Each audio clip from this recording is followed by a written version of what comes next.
Empire.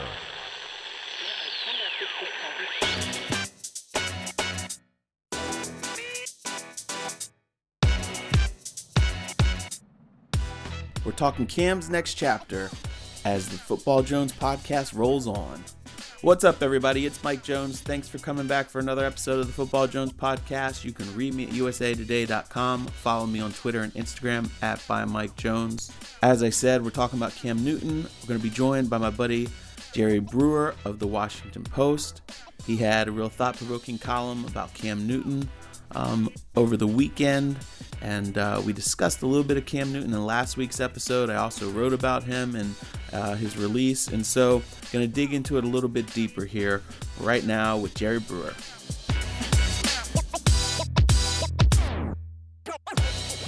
All right, and here we are with my buddy Jerry Brewer from the Washington Post. Glad to have you back, Brew. How you doing up there in Seattle, man? I'm maintaining, man. That's all I can say. I'm maintaining. Yeah, that's all you can do. I mean, it's crazy. Are things starting to tone down at all up there, or is it still pretty bad? We're in that same mode. I mean, we're showing signs that the social distancing is helping to flatten the curve. So hopefully in a couple of weeks, we'll feel like we're ahead of it. I mean, the biggest thing for everybody, obviously, is that the hospitals don't get overloaded with these cases. So that even people who need other types of healthcare can't get it. Here we are, a little bit shy of April, and got a whole another month of this, man. Yeah, I know. And you've got kids. I know that they're probably struggling to, with this. I try to take my kids. We go on like a nature trail or something, or out to a ballpark where there's nobody, and do some hitting or, whatever. But it's how are your kids coping with it? They got in trouble last night. I'm gonna tell you that. Got TV taken away today, which only makes it harder on mom and dad. But in general, they're doing okay. I mean, their spirits are bright. Crazy enough, we're in the middle of a moving process, so we're moving by April the 9th to a house that we just bought before all of this madness. At least that gives us something to do, though. I mean, so all our free time is occupied packing boxes, and I've never enjoyed packing boxes more than I do now.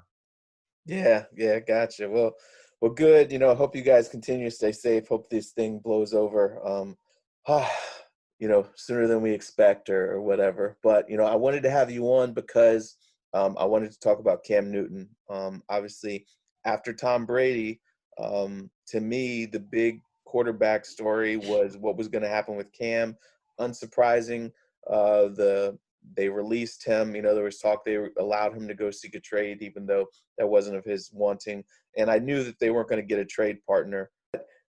Then they went ahead and finally released him.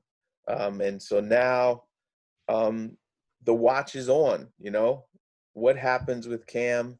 And, what was your take? Give us a summary of kind of your column as the way that you painted it late last week.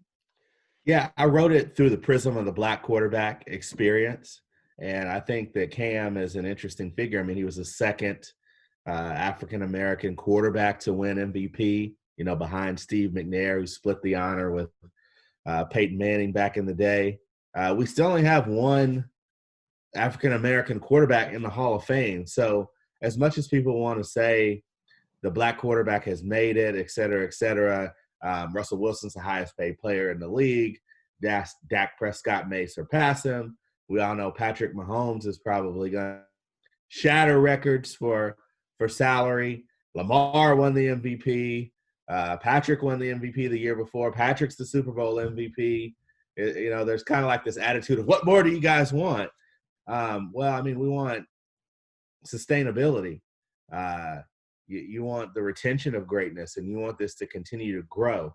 And my concern with Cam, there is no doubt that if healthy, he's a starting quarterback in the NFL. He's an upper half starting quarterback in the NFL. I still think that he's got a little bit of an unconventional game, but I still think he could be one of the top 10 quarterbacks in the league.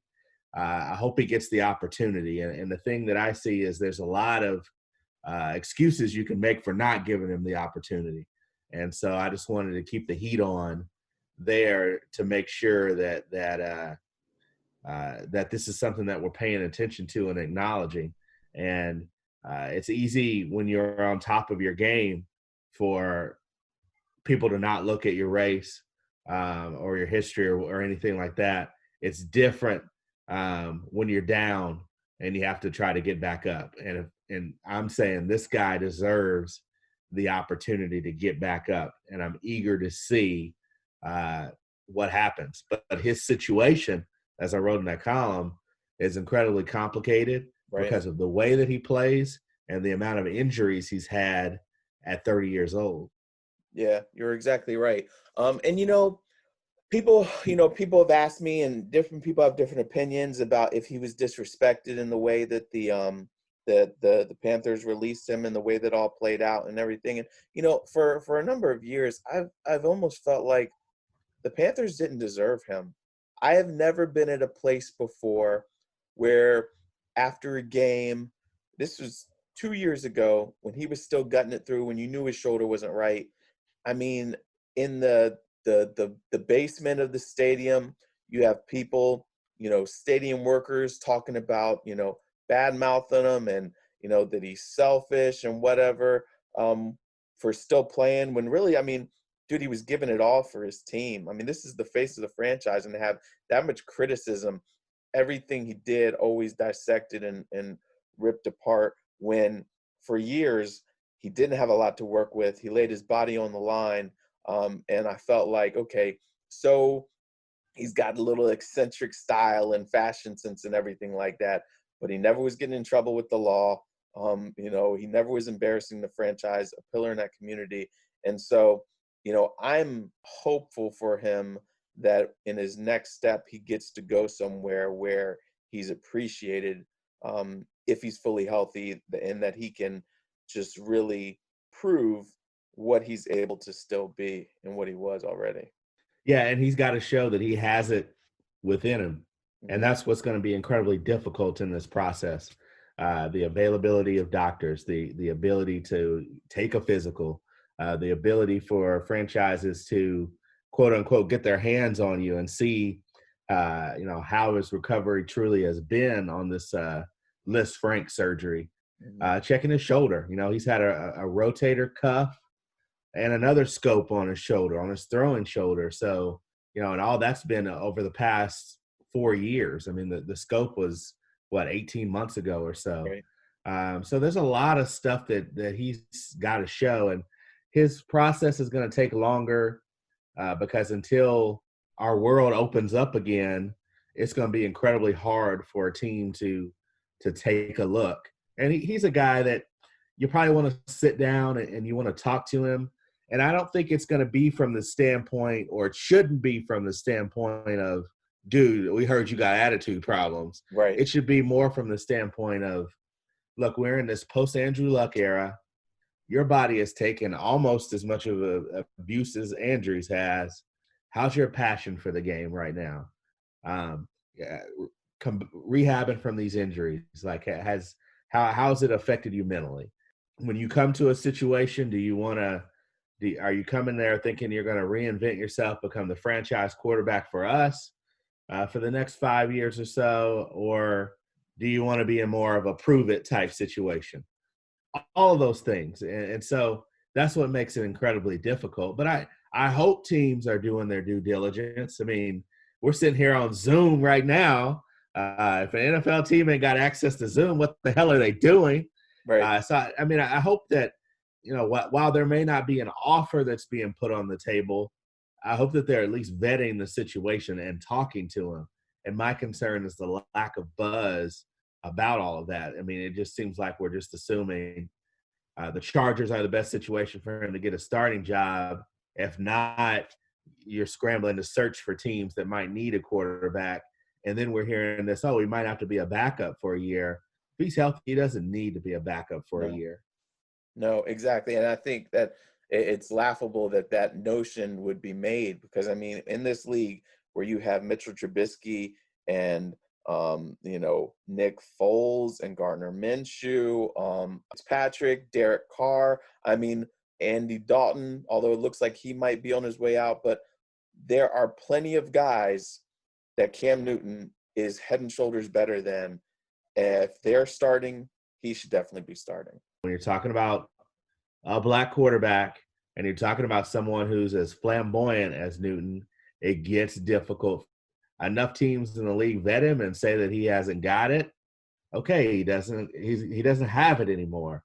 But there should be 5 or 6 teams that are seriously interested in Cam Newton and can't wait to get their hands on those medicals. Yeah, exactly. It is a weird time though when you look at all the quarterback jobs in the league. A lot of teams have, checked off their boxes and everything, but there's still, a handful there that I feel like yes, the Chargers, whether it's the Dolphins. I mean, I would even like to see, I don't know if they will, and I know it's big shoes to fill, but I would like to see the Patriots give them a shot. I mean, Bill Belichick is known for getting high-profile cast-offs and giving them a chance. And, I mean, why not Cam Newton? When you look at their options right now, it would make a lot of sense. I mean, for the Patriots, it's how much money would he want? That's another thing to factor in. I mean, does Cam want to be a $10 million a year quarterback, a $15 million a year quarterback? That's what his play says he deserves, even with the injuries. Even 20, you could justify it. It's too late in the free agency period to get 20. It might be too late to get 10. Would he play for a 5-year, $5 million a year? Maybe a 1 year with a player option, and it kind of escalates. That's what's going to be really difficult for him, is that situation. And so he's going to have to take a hit there on pride, but hopefully he goes to a situation where you got a good quarterbacks coach and a good system in place, a good, strong head coach. I don't understand in any sense why. And he's a fun, interesting dude, but Gardner Minshew completed 54% of his passes last year. He's a young quarterback that you took in the late rounds. He could use another year. Mm-hmm. And Cam would make a lot of sense in that situation. It would be easy to see him in Miami if he could deal with Brian Flores' way. There's a lot of situations there that would make perfect sense. So I'm hoping he doesn't have to go the backup route, or if he's not healthy, please go the backup route. Right. And if he's not healthy and likely won't be, please go to Pittsburgh. Go somewhere where there's a big quarterback who with age had to adjust his game, another guy who's got a big arm like you, and see how that works for a year. And then when your body's right, enter the market. The question will be, I think physically we're seeing that Cam has no problem putting in the work. Have you gotten – all I do is work. Exactly. His Instagram. Have you gotten a sense on what Cam is like in that film room?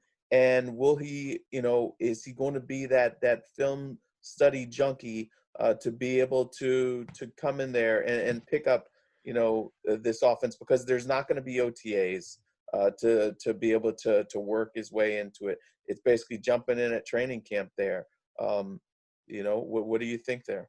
Well, that's a tricky one, right? Because I mean that is a common stereotype of an athletic quarterback, regardless of race. Is just line up, snap the ball, and go make something out of nothing. He's not really running any plays. I think you got to be willing, if you bring him in to be your starting quarterback, to tailor things to his strengths. Mm-hmm. That is a huge thing in the league right now, whether you're drafting Kyler Murray or whether you're signing Tom Brady. It's not just about your system anymore. It's about tweaking your system to the specifications of the quarterback that you have. And anyone who takes him better be willing to do that. And I think he'll be willing to learn. And you even have to take sometimes extraordinary steps in changing your terminology a little bit to stuff that he's familiar with. But I remember coming out of the draft and everybody was concerned about Cam's ability to draw up a play. His offense at Auburn was way too simple, yada, yada, yada. He did just fine. Hmm. in a pro system and in a bunch of different pro systems because they never really had a lot of offensive stability in Carolina, Right. which was a huge concern. And he was just fine. And I think even though he didn't get a chance to play for North Turner, the Turners, you can see little signs of how his game had evolved and just learning little things to take some of the pressure off of him. So I think there's a lot of experiences that he can apply in order to quickly learn a system and be effective if healthy. That's the whole thing with him. I'm not Right. concerned with anything with Cam. If he's healthy, he will be fine and he will help you win games.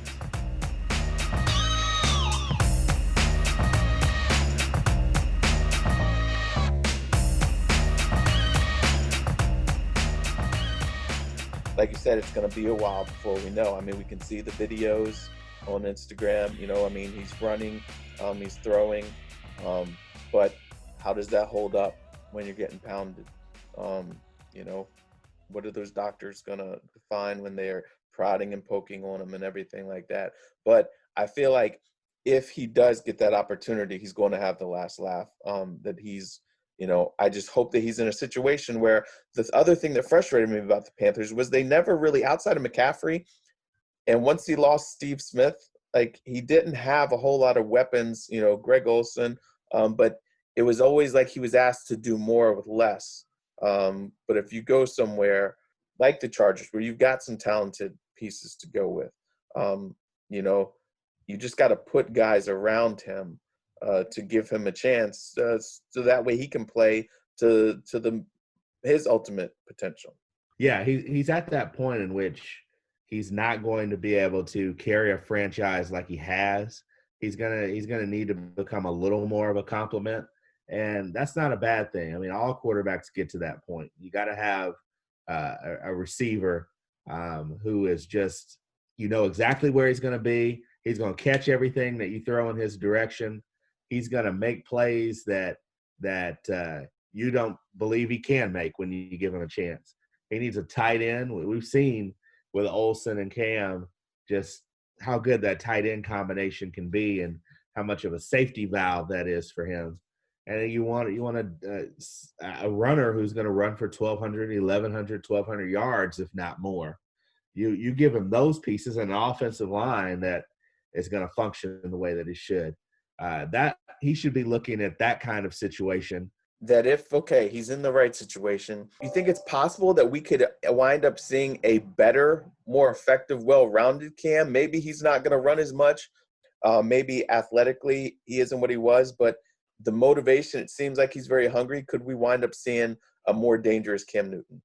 I mean, we've seen that a few times with some quarterbacks really, really early in his career. You got to go way back. Warren Moon was an athletic quarterback, and then he became more of a pocket guy, and especially when he got into the NFL finally, he was purely a pocket guy, and he could shred defenses. Steve McNair, the late Steve McNair, he went from this kind of ultimate weapon, Randall Cunningham-ish type guy to someone who was just very much in the pocket with his arm, using his mobility just for some functional stuff, and he became really good for the Titans. Yeah, I think that's where he needs to be headed. I think when you look at like a Roethlisberger, which I had mentioned before, with Cam possibly in Pittsburgh if he needed a year to kind of heal up, he was never really a runner, but his mobility was high and it was impossible to tackle like it is with Cam. And you see how Ben has evolved. That would make a lot of sense. You can see how Russell Wilson, who's never missed a game due to injury, miraculously, he's really evolved. And design runs just aren't in the playbook anymore for Russell. And I think that's the big thing with Cam. I'd like to see him. Carolina ran so many design runs in between the tackles with him, which is just murder for I mean, what are we doing here? You don't want your quarterback to last. And fortunately, he's been as durable as he has been. Yeah. And that he's still got something left with all those hits he's taken. You want him in a system in which the design quarterback run is just few and far between. It's those, third and short yardage situations, fourth and short situations. And it's like, Cam, the only time you run is when you got to scramble. Yeah. And I think that would be the ideal way for him to evolve. He can do some things with his arm. Mm-hmm. He's got to work on his touch and some of his intermediate throws. I think he's fine in short situations. He's got a beautiful deep pass. If you can find a guy who can go get it.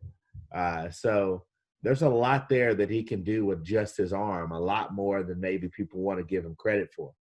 Gotcha. Okay, so if he's all healthy, where's the ideal place for you, coaching staff-wise, weapons-wise?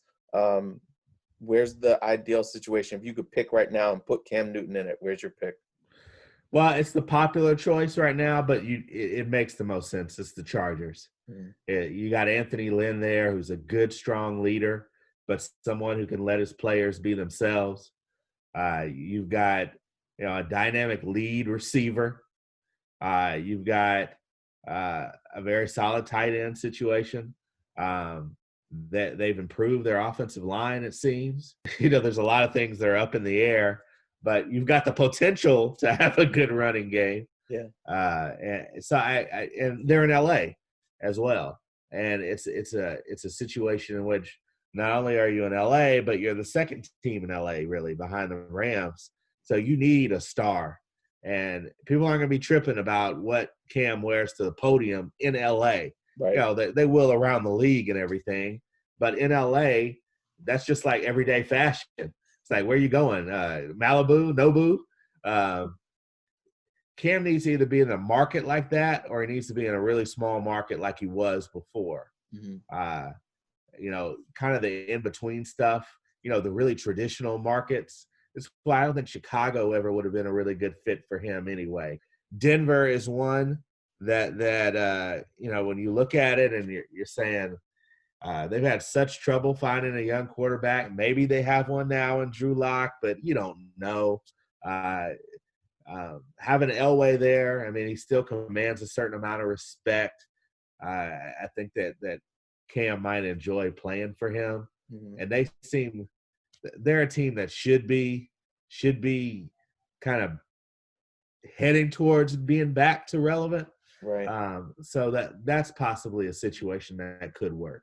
Yeah. With Jacksonville, my other concern is I don't think he's a Jay Gruden type of quarterback. No, he's not. Yeah. We know a Jay Gruden type. Jay would much rather have Gardner Minshew in there. Right. Exactly. So, I don't see that. And yeah, I mean, we talk about New England, but they don't have a whole lot of stuff to work with there either. And there's a huge demands. I almost feel like that's why the Chargers make so much sense. But Denver isn't bad. They still they believe in running the football. That'll help ease some pressure on them and everything like that. But if I had to put him somewhere, I do like, and I feel bad for Tyrod Taylor because everywhere he gets, he's waiting for that chance. And, and then, it's Tyrod is not good enough. He is a very good backup. But he's just not good enough. Sadly, he's not. But, Cam and him were throwing with each other just the other day. It was posted on their social media. Then Tyrod deleted it shortly after. But maybe that's a place for him. It's going to be interesting to see how it plays out. Brew, I really thank you for your time. How long you think we're going to be waiting? I mean, until as soon as say they get the clear that they can in May start giving physicals, do you think he's going to be signed then, or do you think it's going to drag on longer? Yeah, I mean, I think it would be about 2 weeks after that. So I'm hoping kind of mid-May. And if you're Cam, you want to sit back possibly and see what happens with the draft. Right. Because opportunities are going to open or close depending on what happens in the draft. So there's a lot of fluid situations. And, it's unfortunate that we're not going to have traditional OTAs and all of that. Mini camps, because you really need to understand how some of these coaches feel about their quarterbacks, really. I Yeah. mean, how does Ron Rivera really feel about Dwayne Haskins? Hmm. Right now, everything seems like Dwayne Haskins is the guy. You've got Kyle Allen to back him up, and if everything goes haywire, you can put in Kyle Allen and have him make his one read and pray that it works, I guess. But that's still kind of an unsteady situation. What happens if the Bengals don't draft Joe Burrow? I mean, what happens if the Chargers decide that they can get better by not drafting a quarterback this time? I don't know. Yeah. Yeah. There's a lot of stuff to be determined through the draft, Patriots included. Yeah. Do the Patriots go up and get somebody, or do they stay there and like somebody kind of later in the first round? Like that's a huge question. And so, there are about 6 or 7 quarterback situations that will be answered or left unanswered through the draft. And maybe that works out in Cam's favor, that it seems like April's going to be another kind of a dead period for major transactions in the NFL so this will be a little bit different. I've always thought that the draft should be ahead of free agency, but maybe that's just like the basketball guy, the NBA, former NBA beat writer in me. But maybe that works out in Cam's favor, so he has more clarity. All right, man. Well, I really appreciate your time. Tell everybody once again where they can find you. You can find me at WashingtonPost.com/Brewer. You can find me on Twitter at Jerry Brewer. And my Instagram is real Jerry Brewer. So don't be going after none of them fake ones. I'm sorry somebody else took my name, man. All right, Jerry. Well, thanks a lot, man. Stay safe up there. I really appreciate your time. All right. Thanks, man.